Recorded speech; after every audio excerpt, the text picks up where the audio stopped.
Com a palavra, líder do PSB, deputado Tadeu Alencar.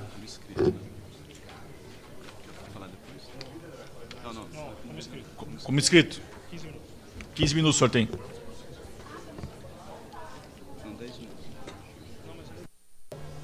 Obrigado, presidente.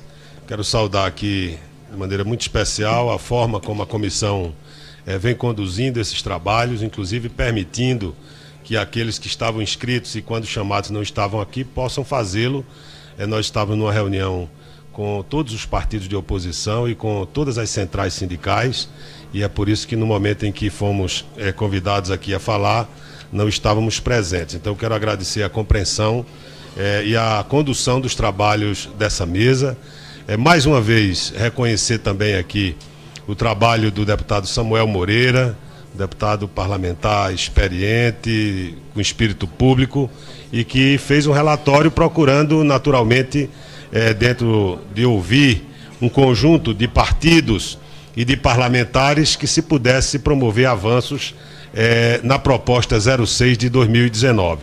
Nós entendemos que houve avanços, né, são avanços importantes que foram discutidos aqui e reclamados por diversos partidos, como o regime de capitalização, que foi, enquanto se falava muito do BPC e da aposentadoria rural, o regime de capitalização me parece que foi uma bandeira aqui, principalmente dos partidos de oposição, exatamente por instituir um novo regime, atribuindo, sem garantia de renda mínima e sem contribuição patronal, que cada um pudesse ser responsável pela sua aposentadoria futura.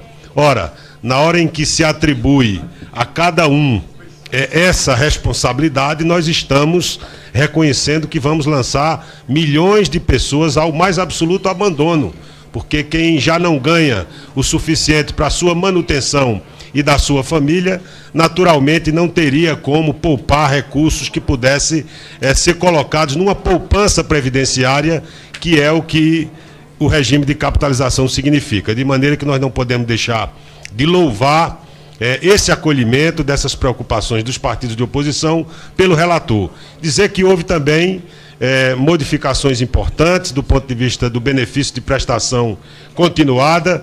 Nós sempre dissemos que uma proposta que pretende combater privilégios, ela não poderia atingir os mais vulneráveis, os mais pobres, e é isso que se fazia, entre vários outros dispositivos da proposta do governo, atingir os mais vulneráveis.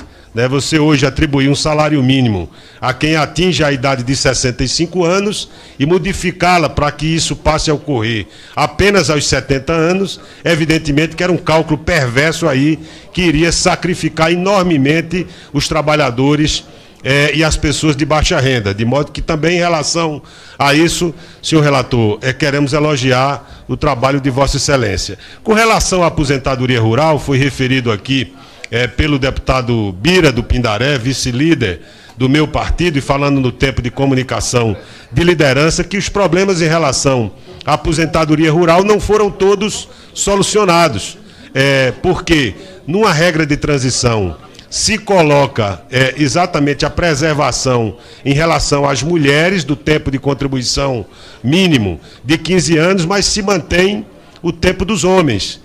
De maneira que, além disso, na regra de transição, você atribui para um momento futuro que se possa alterar essa legislação por legislação ordinária, o que significa que nós poderemos ter a aposentadoria rural sendo alterada por legislação ordinária e, pior ainda, por medida provisória, que é um instrumento que essa casa está discutindo aqui. O Congresso Nacional, aliás, discutiu recentemente uma alteração exatamente pela facilidade com que as medidas provisórias atingem o patrimônio jurídico dos trabalhadores, como ocorreu na referida aqui medida provisória 871.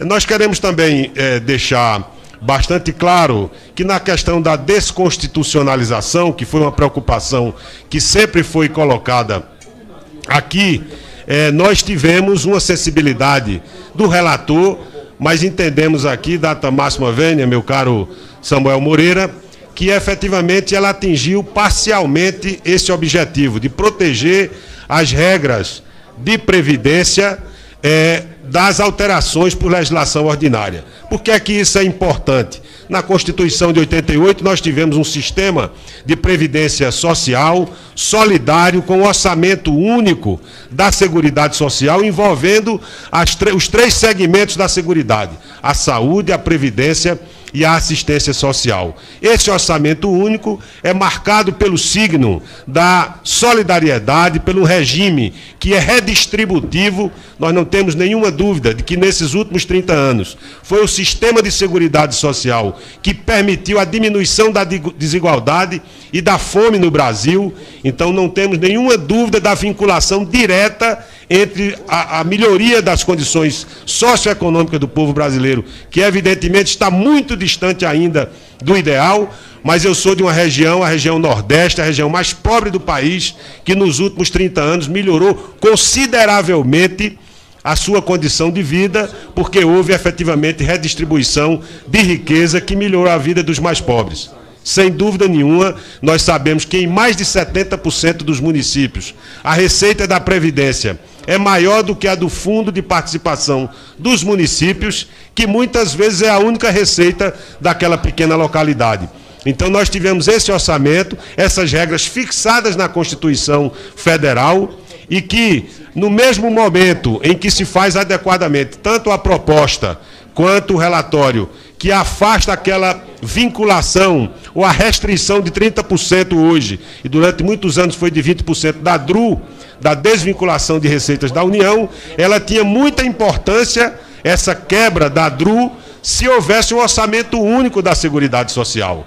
Na hora que há, na proposta do governo, segregação contábil, e no relatório, embora não faça uso dessa expressão, mas ele exige que receitas e despesas estejam em rubricas específicas, nós vamos ter aí exatamente a anulação do efeito extremamente benéfico da eliminação, da extinção da DRU, porque seria muito importante esse efeito no orçamento unitário da Seguridade Social. Aliás, com relação a isso, sempre se disse que está faltando dinheiro na Previdência, exatamente desconhecendo que o orçamento é único, e se tem DRU é exatamente porque estava sobrando dinheiro na Seguridade Social e não faltando. Então, quebrar essa regra da desvinculação das receitas da União seria muito importante se se mantivesse um orçamento único da Seguridade Social, porque agora a própria segregação contábil ou a separação em contas específicas já impede que haja aí exatamente o encaminhamento de recursos da Seguridade, que é o modelo constitucional aprovado em 88, para que se pudesse utilizar na Previdência. Mas eu acho que em relação à constitucionalização, para não perder aqui o fio, nós estamos vendo que o substitutivo, ele mantém e aprofunda de alguma forma, data vênia, meu caro relator, a desconstitucionalização, porque remete para leis específicas dos entes públicos a definição dos parâmetros de concessão do benefício e dos valores do regime próprio de previdência social dos entes federativos, União, Estados, municípios e Distrito Federal.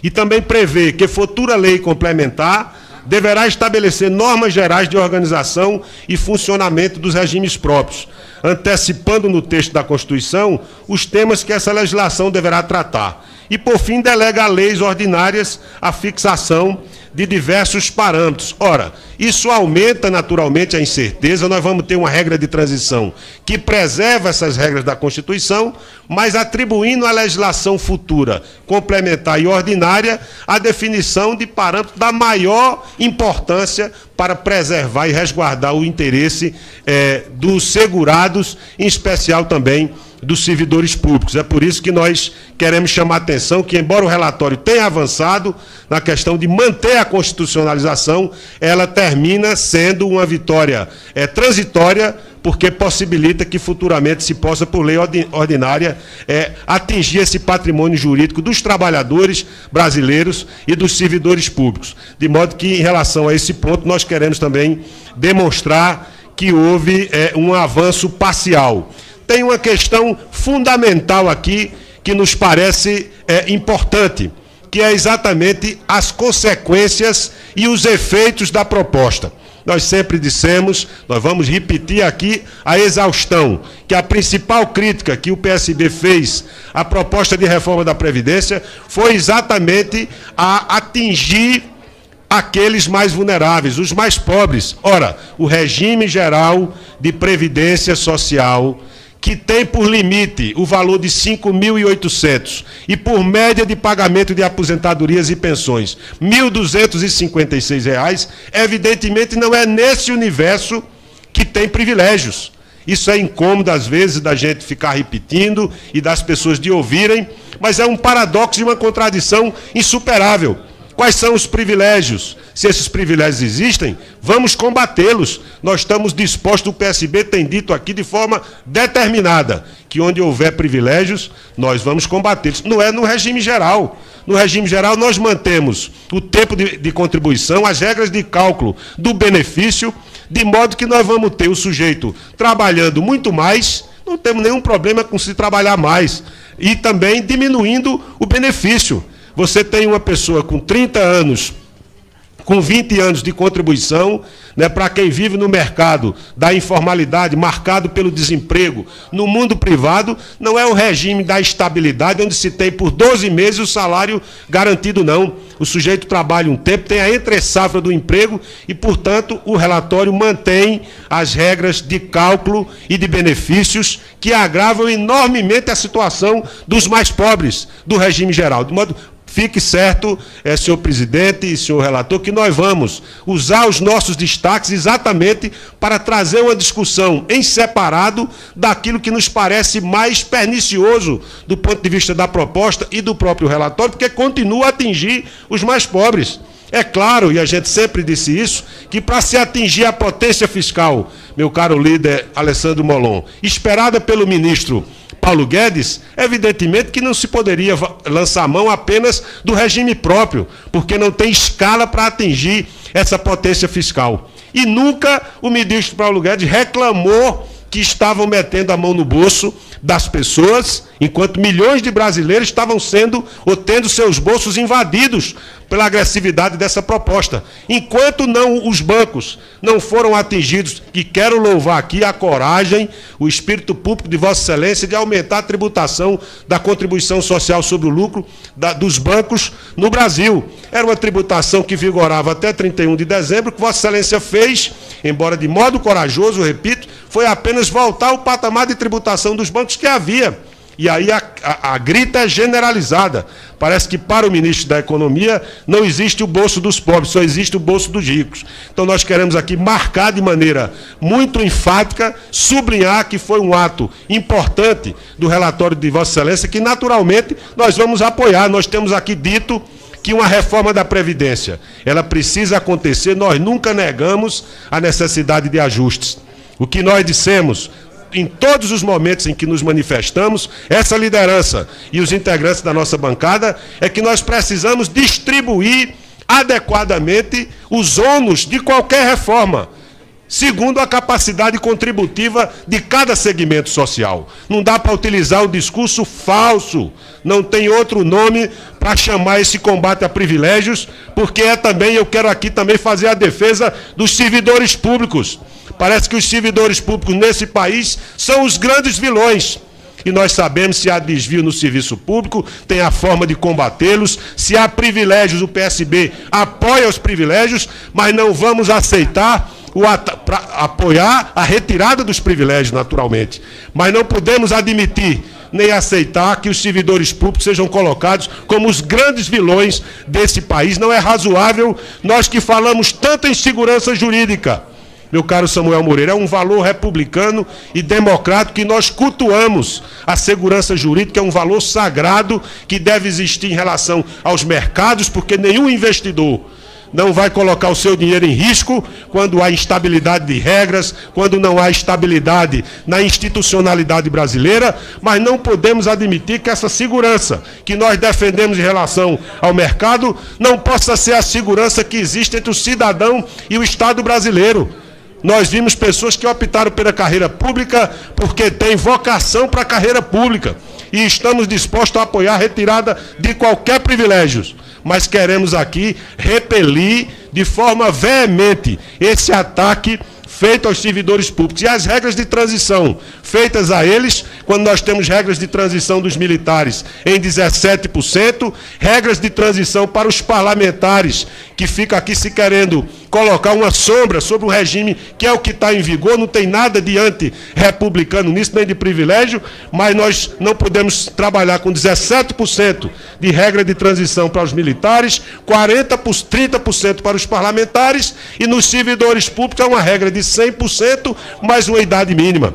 Esse pedágio, às vezes, vai a 200%, vai a 250%. Eu tive a oportunidade de entregar a Vossa Excelência uma tabela onde nós propunhamos que houvesse um pedágio de 100% e que fosse gradualmente, inversamente proporcional ao tempo que falta para a pessoa se aposentar. É isso que nós achamos que é o mais adequado. Por isso, cumprimentando aqui o meu querido amigo, pessoa por quem nutro o maior respeito, e mais do que respeito, tenho um carinho e amizade pelo deputado Samuel. Sim. Mas, naturalmente, todos esses pontos aqui levantados serão objeto de debate ainda até o momento da deliberação nessa comissão. Naturalmente, também em plenário, o PSB não nega a necessidade de ajustes, mas tem dificuldade de apoiar uma proposta que mantenha a sua repercussão nos mais vulneráveis, nos mais pobres, e que, com relação aos servidores públicos, também tem uma regra que considero draconiana, injusta e também ferindo claramente a segurança jurídica. Obrigado, presidente. Obrigado, relator.